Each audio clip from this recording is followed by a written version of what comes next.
윤석열 당선인이 오늘 새내각 2차 인선을 발표했습니다. 그중에서 역시 이제 가장 큰 관심사는 조금 전 저희가 얘기했던 대로 한동훈 검사장을 법무장관 후보자로 지명한 부분이죠. 법무행정의 전문가이기 때문에 절대 파격 인사는 아니라는 게 당선인의 설명이지만 민주당에서는 검수완박과 연결시키려는 그런 움직임도 있었습니다. 한동훈 후보자는 검수완박 시도 반드시 저지돼야 한다고 했는데 관련 내용을 뉴스픽5에서 짚어봅니다. 네, 다정의 시작을 알리는 코너 뉴스픽5 시작해 보겠습니다. 자, 오늘 준비한 소식은요. 법무장관 한동훈 그리고 검증의 시간, 들썩이는 풍계리와 제노사이드, 마지막 뉴욕 지하철 총기 난사입니다. 네, 대선 이후에 가장 파격적인 뉴스가 아닐까요? 조금 전 2시 윤석열 당선인이 직접 새내각 2차 인선을 발표했습니다. 법무부 장관에 한동훈 검사장을 내정했습니다. 한동훈 후보자는 20여 년간 법무부와 검찰의 주요 요직을 두루 거쳤고 수사와 재판, 검찰제도, 법무행정 분야의 전문성을 쌓아왔습니다. 앞으로 법무행정의 현대화 그리고 글로벌 스탠다드에 부합하는 사법 시스템을 정립하는 데 적임자라고 판단했습니다. 네, 현재 사법연수원 부원장을 맡고 있죠. 윤석열 당선인의 핵심 최측근입니다. 어쩌면 그래서 더더욱 파격적인데요. 민주당이 검수완박, 검찰 수사권 완전 박탈을 당론으로 내건 상황에서 몇 년간 좌천 행보를 거듭했던 한동훈 검사장을 검찰개혁 최전선의 책임자로 발탁한 겁니다. 지금 현재 개인으로서 의견을 말씀드리면 이 나라의 모든 상식적인 법조인, 언론인, 학계, 시민단체들이 전례 없이 한 목소리로 반대하고 있습니다. 최근에 공론의 장에서 이런 식의 만장일치 반대가 있었는지 저는 들어보지 못했습니다. 이 법안이 통과되면 국민들이 크게 고통받을 것이기 때문입니다. 그 점을 감안했을 때 이런 법안의 처리의 시도는 반드시 저지되어야 한다고 생각합니다. 네, 올해 49인 한 검사장은 서울대학교 법대와 미국 컬럼비아 대학교 로스쿨을 졸업했습니다. 사법연수원 27기고요. 현 법무장관인 박범계 장관 23기보다는 4기수 아래, 현 검찰총장인 김호수 총장 20기보다는 무려 7기수가 아래입니다. 자, 자타공인 특수통 출신이고요. 이명박, 박근혜 정부의 적폐수사를 이끌었고 이재용 삼성전자 부회장을 구속 기소하기도 했습니다. 이 전 대통령이 주식회사 다스의 실소유주라는 사실을 확인하였습니다. 검찰은 오늘 이명박 전 대통령을 특정 범죄 가중처벌대에 관한 법률상 뇌물수수, 대통령 기록물 관리에 관한 법률 위반 등으로 구속 기소하였습니다. 자, 문재인 정부 들어 적폐 수사의 공로를 인정받은 윤석열 당선인이 검찰총장으로 영전했고 한 검사장은 최연소 검사장 승진 직후 대검의 반부패 강력부장에 부임했습니다. 하지만 조국 전 장관 수사와 함께 모든 것이 180도 뒤집혔죠. 자, 추미애 전 장관은 부임 직후 한 검사장을 좌천시켰고 이후 MBC의 검언유착 의혹 보도와 함께 피의자로 전락하고야 맙니다. 자, 당시에 추 전 장관은 윤석열 당시 총장의 수사 지휘를 막는 수사 지휘권까지 발동했습니다. 저의 지시를 절반을 잘라 먹었죠. 차라리 그냥 지휘하지 않고 장관의 말을 겸허히 들으면 좋게 지나갈 일을. 수사팀이 무려 11차례 무혐의 의견을 올렸지만 중앙지검 지휘부는 번번이 결재를 거부했습니다. 자, 이에 박범계 장관이 사상 5번째 수사 지휘권을 발동해 무혐의 처분을 막으려고 나섰다가 역풍을 맞기도 했죠. 자, 결국 한 검사장은 2년 만에 혐의를 벗었고 권력의 집착과 스토킹에도 불구하고 정의가 실현됐다는 입장을 밝혔습니다. 그 후 저는 4번 좌천당하고 2번 압수수색을 당하고 사적인 동선을 CCTV로 사찰당하고 투배 검사로부터 독직 폭행을 당했습니다. 저와 제 가족 그리고 주변에 있는 사람들이 통신 사찰을 당했습니다. 무혐의에 이어 본격적인 반격도 예고했습니다. 허위 사실을 유포한 방송인 김어준 씨와 민주당 최강욱 의원, 또 피의 사실을 공개한 추미애 박범계 장관 등에게 법적 책임을 묻겠다는 겁니다. 유시민 전 노무현재단 이사장과는 이미 명예훼손 재판을 진행 중입니다. 유시민 씨가 말하는 어용지식이라는 말은 마치 삼겹살 좋아하는 채식주의자라든지 친일파 독립투사라는 말처럼 그 자체로 대단히 기만적입니다. 공개적으로 싸워서 이기지 않으면 유시민 씨나 그런 유사품들이 앞으로도 지금까지 그랬던 것 이상으로 권력과 거짓 선동으로 약한 사람들을 더 잔인하게 괴롭힐 겁니다. 지위고하를 불문하고 책임을 묻겠다는 말에 박범계 장관이 발끈했었습니다. 어디 감히 장관에게 책임을 묻느냐, 정상이 아니라는 말까지 나왔죠. 현직 검사장이 현직 법무부 장관의 이름을 거명하면서 책임을 물어야 된다. 정상입니까? 금도라는 게 있지. 금도 무슨 책임을 묻는다는 거죠. 무서워요. 저 무섭습니다. 네, 한 후보자가 취임을 한다면 검사장 대 장관이 아닌 장관 대 야당 의원의 싸움이 될 전망입니다. 한 검사장은 법무부 장관의 수사 지휘권에 대한 입장도 밝혔습니다.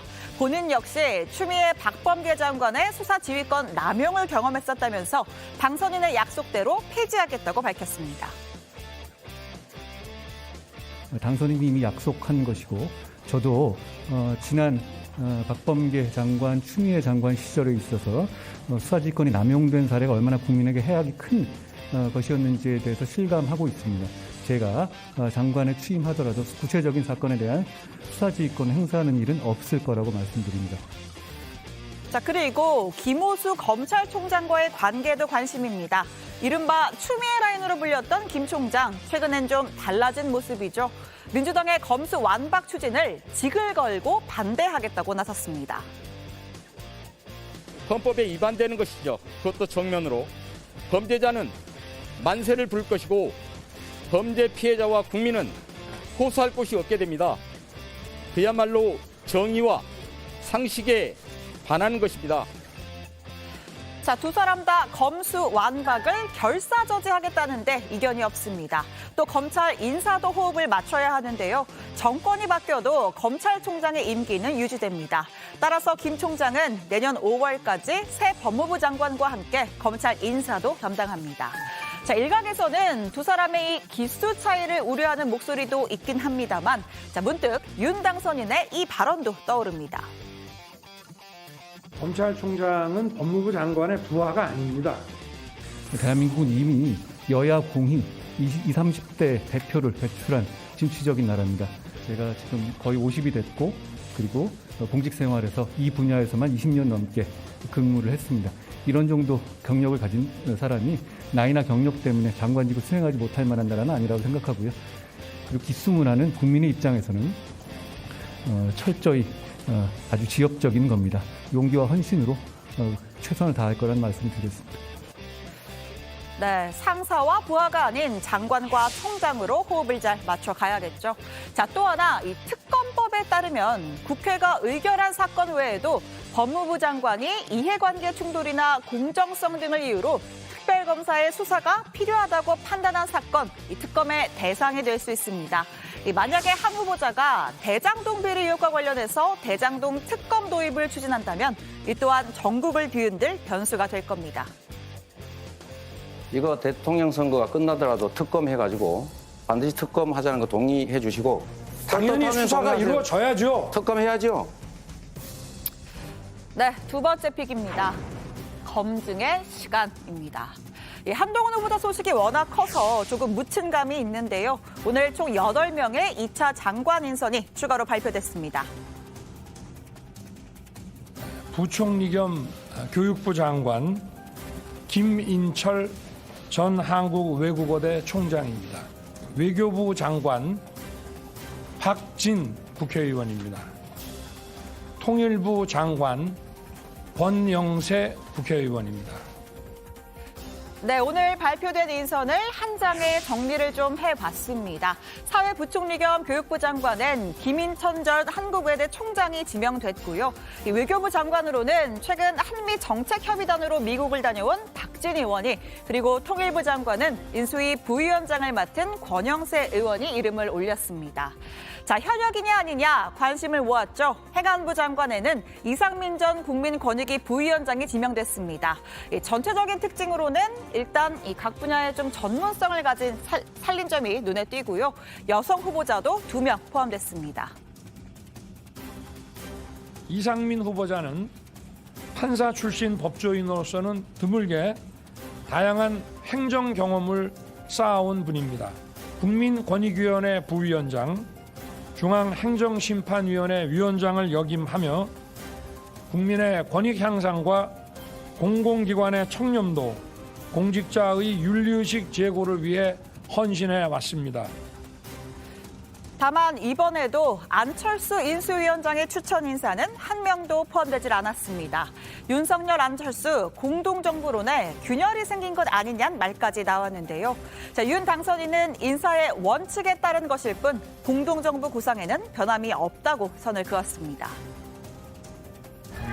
원칙은 능력과 인품을 겸비해서 국민을 잘 모실 수 있는 게 인사 기준입니다. 안철수의 좀 중용 가능성에 대해서는 조금 언급이 인사 원칙을 제가 말씀을 드렸잖아요. 거기에 부합하면 어느 계고 상관이 없어요. 거기에 부합하지 않으면 안 되는 것이고.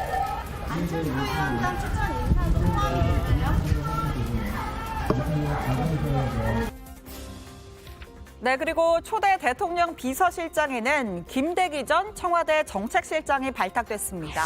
경제관료 출신이고요. 노무현 정부 청와대에서 대통령 경제정책비서관, 이명박 정부에선 통계청장과 문체부 2차관을 역임했습니다.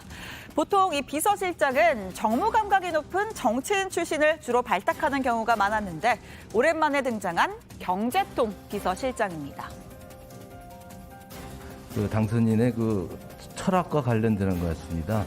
그동안 이제 청와대가 국정을 좀 이렇게 통제를 하고 지휘를 하고 군림을 하는 좀 그런 측면을 좀 배제하고 이제는 국정을 지원하고 그다음에 이제 국민에게 봉사한다는 그런 차원에서 좀 해봐라.